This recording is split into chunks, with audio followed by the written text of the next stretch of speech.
Well, hello. We are back with another Cherie and Elizabeth Talk Sports, and I am Elizabeth Emery from Hear Her Sports, and I am with Cherie Turner from Strides Forward. Hey there, how are you today? I'm doing, you know, very mixed, Elizabeth, to be honest with you. Today, for my update, I'm bringing some very good news. But in general, I'm devastatingly sad and incredibly pissed off at the world right now. But I'm going to set that aside for just a few minutes here. And I'm going to tell you what my good news update is. Over the weekend was Western States. It was absolutely incredible. That's the Western States 100. It's a 100-mile trail race held out in California, arguably one of the most prestigious of the ultra races in the world. And it had a stellar field. The women's race was unbelievably great. So I encourage people to go back and read race reports because it was unbelievable. I'm not going to go into it too much because there's so much to say. I could be talking about this for the next hour. But what I am going to talk about is Camille Herron. And she went in as one of the favorites. She is a phenomenal runner. And I was very excited, to see her going in. She was fit and healthy. I'd been following her training, and she was just raring to go. She has made a few cracks at this race in the past. It is not her strong suit yet, but it looked like she was going to go in, raring strong and super healthy. And she started off super strong and kind of went back and forth in between, about seventh and then up to third place and was looking great. And then she had to sit down for roughly an hour and then resumed, and she ended up in eighth, which is nothing to sneeze at in that race. It's incredible performance. She's in the top 10, which means she automatically gets to go back next year, which is a very big deal. I won't go into all the details of that, but getting into Western States is very, very hard. And what ended up happening, which she was very open about on her Instagram post the next day, was that she got her period in the middle of the race and had horrible cramps. Oh, She wow. had absolutely horrible episodes of throwing up, digestive issues, and she was super upfront about it. And I was so appreciative that she put that out there because these are the things we need to be talking about as women, because the more we know, the more we learn about it, the more we can learn from each other, just the better off we're going to be navigating this really complex situation of having a woman's body. So I was super excited to see her do that. And congratulations to her, and also Ruth Croft, who won the race, and she had an epic performance. It was a super hot day. Yeah, it was just an incredible race. And thanks to Camille. So how about you, Elizabeth? What's on your mind? Well, first I want to comment. I think it's so exciting now that women are getting more platform, through social media and whatever, to be able to talk about the issues that are important to them so that we are hearing about these things. I recently commented on Twitter to a Katie Najat post, and she was talking about how she's been suffering through mental health lately. And a reporter gave her a hard time. And I was like, people just have no idea what it is like to be an Olympic level athlete, regardless of what happens. But, as soon as you are at that level and you're trying to make the team, there's all this crap that happens, and it's just incredibly, incredibly hard on your mental health. And I just applaud Katie for being really open about what's going on with her. Yeah. And, it doesn't surprise me post Olympics winning this gold medal that she is having some, you know, it seems extreme to me to call it mental health. I don't know exactly what's going on, but wow, your whole world changes. You Yeah. win a gold medal. So anyway, Yeah. Yeah. Yeah. but what's going on with me is this incredibly beautiful jacket. I'm going to stand Elizabeth. up a little later Yeah. to let you all Just see it. But this is a gorgeous. jacket that was one of my team uniform jackets when I was on Team USA. See, it says Team USA Cycling. And Yes. I love talking about clothes on the podcast. So this is my team uniform. It is literally like 4 sizes too big. Look at this. It is just, it goes down to way past my ass. And we were required to wear this. And so if we didn't wear it, we got in a little bit of trouble. And no one, of course, wanted to wear it because it's hideous and way too big. And I've been thinking a lot about this with, team gear. And like what happens if the guys got stuff that was our size and they couldn't fit into it and they were required to wear, like crop tops because that's as big as it was. I just like I found this in my stash of stuff, and I found some other really awesome things as well. But this just reminded me of like I have so many men's t-shirts, team gear. It's just ridiculous. Like how hard would it have been to make this fit women? You have an entire women's team. Right. Yeah. Anyway, we will move on. Yes. And today we were talking about equally cheerful, wonderful things with Title IX. And I know we talked about it last week, but we're going to talk about it again this week because we both learned a lot about compliance. Yeah. And finding out that roughly 86% of schools are not in compliance. And that's just a really big number, 50 years 50 years out. Yeah. And, schools were given some time. There was leeway. They didn't have to make changes right away. But thank God people are saying, well, 50 years is, that was plenty of time for you to figure things out. You still haven't figured things out. So hopefully something will happen. But it's really like, it's super complex. And I'm going to throw it to you. And I'm going to take off this jacket. Oh, yeah. Yeah. As beautiful as it is, Elizabeth, I understand your desire. I'm going to mail it to you. So we're done celebrating Title IX, although there is a lot to celebrate. I shouldn't laugh it off because we have seen extreme growth in women and girls' participation in sports, and that is to be applauded. But it is incredibly frustrating to see this lack of compliance. And like we talked about last week, I'm really hoping that this 50-year anniversary gets people refocused on Title IX and the fact that there isn't compliance. And that's why we really wanted to talk about it, is not just to criticize the schools, but using this great momentum of 50 years to re-energize the interest in having some compliance.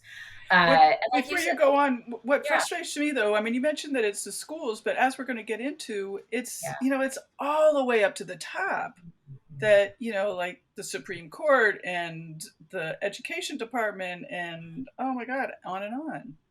And there's no oversight. I did read an article that was celebrating 40 years, 10 years ago, 40 years of Title IX. And one of the things that they brought up is that the federal government had never brought a single enforcement against a school. Yeah. Like there's no oversight there. And I thought, I'm going to see if this is still the case. I don't even care. Like, it doesn't matter. I'm going to guess that it's probably still the same. And even if it's not, that 89% tells us that if any action's ever been brought against a school, it's not much. Well, also they've never been fined, or have never, their money has never been taken away, which is basically the aim of Title IX. If you get federal money, you have to be compliant. They're not compliant, then they don't take the money away. And, as somebody on a panel I was on recently said, they do that one or two times and everybody's going to straighten up real quick. Yep. Yeah. As we've talked about with so many things, this could change today at every single school. Right. And it was interesting. So, we were doing our research, and one of the articles that I know both of us looked at had to do with how this is getting enforced. And that's often through parents suing schools. And there was a bit in there about a lawyer who had been brought on to make this lawsuit that there was discrimination happening in a school. And this was at a high school. And he's walking around with the superintendent, I believe it was, who's looking around and seeing that there's inequities all over the place and says, I'm going to make a change. Why did it take a lawyer coming in for that superintendent to look around and see? Like, these things are so obvious. And that's the thing that's so discouraging, is that anybody in a school can walk around and see what the inequities are. And that's what I mean by this could change today, is that anybody could do it today and bring their school up to speed. Right. For me, it's gross. It's just gross. And I really have a hard time getting past that because, learning more about it, it's very obvious that it's purposeful, it's Right. tactical. Women are still second class citizens, like in the article that we were talking about in the New York Times. The people who were worried about joining the suit were worried about their husbands and their sons, and Yep. at the expense of their daughters. And Yep. just, it's gross. And these aggressive tactics remind me a lot about tech, like redlining and other financial tactics that were used, anti-black tactics. And it's all on purpose. It was all on purpose. Yep. And as you said, it can be changed today. We are, as humans, deciding not to. Yeah. Yeah. And I was very disheartened to see what you were referring to of the people not joining the suit against the school because they were afraid of backlash in the community, that they were not willing to take a stand for their own child because they were afraid of what other people were going to say. And other people were upset Of course they were. that, yeah, that the parents were standing up for their own children to have equal treatment in school because they were girls. And we talk about this, Elizabeth, a lot, and I like to return to the fact that this is what sexism looks like in action. That's all it is. This is a girl person, this is a boy person, and we value the needs of the boy person over the girl person simply because of their sex. That's it. By extraordinary amounts. By extraordinary amounts. By 100%, yeah. just it's just shocking. I mean, I don't know why I'm shocked every time but I am. But it is, and I think that I'm shocked because there's so much lip service being given to, like, girls are strong. Like, there are t-shirts, abundant numbers of t-shirts in every single store you go to these days about empowering young girls. Mm-hmm. And yet, this is the real on the ground thing that isn't making money. Right? Like, this is the thing that people see as taking money away from boys, which isn't true. That is not what's happening. Or it's money that should be taken away. I mean, some of the stuff that the football team has is just, come on, it's ridiculous. Yeah, and there was the New York Times article that we're going to link to, of course, in the show notes, was really well done in that it started off comparing a mom's experience of seeing her son go through school and then seeing how her daughter was treated. And they were both athletes, and how it was awesome. All the great stuff that her son got was awesome. And I'm going to try not to cry again, but it made me think, wow, what would it have been like for me if I went to school and my experience was that awesome? Yeah. And, and going back to your example of the now 75-year-old woman, I think she was looking and seeing that, like, that could have been me. Yeah. And I just think, why wasn't that me? Why wasn't that you? Why wasn't that every girl that goes to school seeing the awesome things that she could get, or be just the support that she could get? How awesome would that be? Yeah. Or even looking at it in reverse, sort of, like my sports experience, and I'm talking as her daughter, my sports experience is worth this crappy ass field where there's no bathrooms, there's no grass anywhere, like the lines aren't even, I can't remember all the examples, but that's what my sports experience is worth. Yeah. It's worth shit. Well, there's that. And then there are also safety issues. Well, yeah. Right? And we've seen this more than once, but, in the softball field, there were holes in the field and one girl broke her ankle. Right. And that's been brought up in other situations with crappy fields where kids are dealing with dog poop and trash and holes and other unsafe things. So it's not even just like you don't have a facility that's nice. It's that you have a facility that's actually dangerous. Right. And that's what I'm worth. Yeah, exactly. I think too, the thing that about that article that, is important is just how the complaint was brought up. It was brought up by a parent who was willing to take a stand, who had the resources to take the stand, who had the knowledge to take the stand. And, yes, she was paid, her lawyers were paid for by the school at the end, but she had to have the money up front to pay these lawyers. And, not everybody has that. And there is a huge discrepancy in Title IX compliance in schools that are minority white and schools that are, I'm sorry, majority white and schools that Right. are majority BIPOC. Yeah. Like huge. Yeah. Yeah. That's the other thing is like all of this is with the caveat that, you know, kids in schools that are predominantly white are going to have better facilities to begin with than kids who are growing up in Right. areas that are predominantly not white. Right. So I think that just like it should be said, but it also goes without saying Yeah. that that is going to be the truth. And So the other thing that I'm learning is how few people in high school and beyond even know about Title IX. yes, yeah, So, you're requiring this group of people that know nothing about the thing that will help them to right, do something to help themselves. yes, yeah, yeah. And the other interesting thing is these lawsuits almost always, if not always, win Yeah. because they're always in violation. So Right. they almost can't not decide for the person who is fighting for the equality of Right. girls Right. and women in sport. But Most it of them. is like you say, it's that you have to have the knowledge of the violation, you have to have the wherewithal and the time. And the The time, totally. time. I mean, as much, if not more so than the money, you have to have the time and the connections, you know, knowing what lawyers can do this or will take Right. this on. And I just all of it, of course, right? Yeah, I Is mean, the system is just, it's a bad system. I mean, it should be automatic that these schools are being looked into, followed up on, or whatever is needed. right. Or assessed. You know, Yeah. I go back to thinking about that superintendent walking around.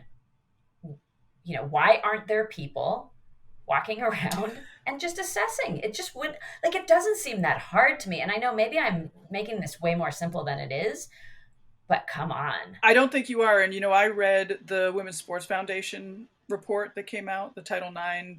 How far we have to go is basically, I can't remember the exact title. It will be linked in the show notes.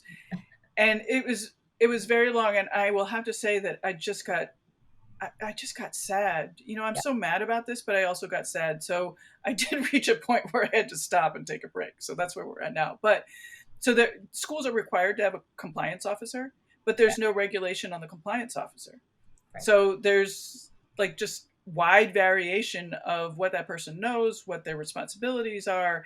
And then most of the athletic staff, including the coaches, don't even know who that person is. Like some huge percentage of people that were asked by the USA Today people, you know, who is the person, and they don't know. Right, right. Yeah, and USA Today did do a nice deep dive into Yes. non-compliance. Yes. And one of the things they pointed out, which I had not been aware of, which is like, I should not be surprised, but it's just so evil, is the way that athletic directors can pad the numbers for Oh my girls God. to the point of, this was my favorite one, they can count men who do practice games with women's teams as women in basketball and volleyball, for example. So they can count men as women in their programs. I mean, it's just like diabolical. I mean, this is what I go back to. It's just gross. Like, it's just hard to Yeah. get past that it's gross. And then Yeah. Yeah. I was really fascinated about the whole rowing thing. I had never understood why rowing was such a big women's sports to battle Title IX, and that USA report definitely goes into why. I mean, even just that it's on a river and you don't have to have a field. You don't have to make a Right. field. It's just, Right. even that, it's just all so calculated. It's so That's yeah. calculated. Yeah. Yeah. And I like what you say about the fact that this is done on purpose. Like let's not get away from the fact that this is done purposefully in a calculated manner. People have thought this through. They like just think of the effort that goes to like thinking this through. Like, I don't know, maybe you could just do the right thing. Yeah. Because at the end of the day, this is the thing I keep thinking about because so much of this has to do with money and power. You know, we've brought this up with most things. And I just think, but that's not what school's about, right?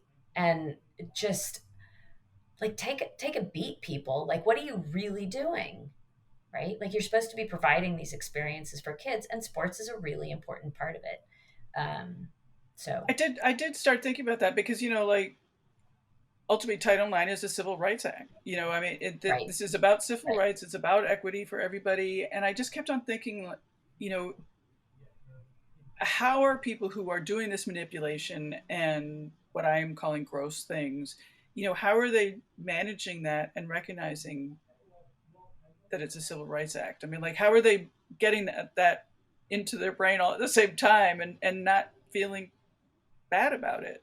I mean, I know I'm right, being kind of, unicorns and rainbows, but it right, just seems idealistic. But it does seem awful. And there's so many of them that are so many people that are involved in keeping this right, up, right, right? right. I mean, which So, then, when I get out of my unicornness, I think, like, again, women are just second class citizens. We're still in a point in this country where women are second class citizens, and it's totally okay on a systematic level to treat women as second class citizens. right, right. Yeah. And should we end on And that there we really go. positive? Oh my God, we've done it again.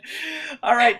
Maybe next time we'll come back with some true rainbows and unicorns. But until now, this has been Cherie and Elizabeth Talk Sports. I'm Elizabeth Emery from Hear Her Sports, and this is Cherie Turner from Strides Forward. Thanks a lot. Bye bye. Thanks for joining us. Bye bye.